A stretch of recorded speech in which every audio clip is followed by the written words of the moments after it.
Subject కి ఒక teacher ఉంటారు, అన్ని సబ్జెక్టులు నన్ను చదవమంటారు. ఇంత చిన్న బుర్రలో అన్ని ఎలా నింపాలి?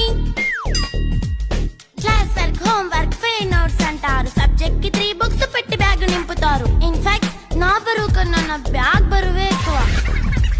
క్వశ్చన్లు, ఆన్సర్లు, సర్ప్రైజ్ టెస్టులు తమ్మి దాటుకొని మళ్ళీ స్కూల్ వాన్ ఎక్కేసి అమ్మయ్య ఇక ఇంటికి వచ్చేసామనుకుంటే మార్క్స్ తక్కువ వస్తే చెయ్యాలి అసైన్మెంట్. రిపోర్ట్ కార్డ్ చూపిస్తే ఇంట్లో ఉన్న పనిష్మెంట్. హోమ్ వర్క్ చేయమంటూ మమ్మీ చంపుతుంటుంది. ట్యూషన్ టైం అయిందని డాడీ తరుముతుంటాడు. డాన్స్ క్లాస్ కి వెళ్ళమని తాతయ్య తిడతాడు. స్నాక్స్ తిని వెళ్ళమని నాన్నమ్మ ఆపుతుంది. ఇక అన్నీ అయిపోయాక కాసేపు టీవీ చూద్దామంటే మమ్మీ ఎంట్రీ ఇచ్చింది. బెడ్ యొక్క మంది చిన్న నాప్ తీసేలోపు తెల్లారిపోయింది.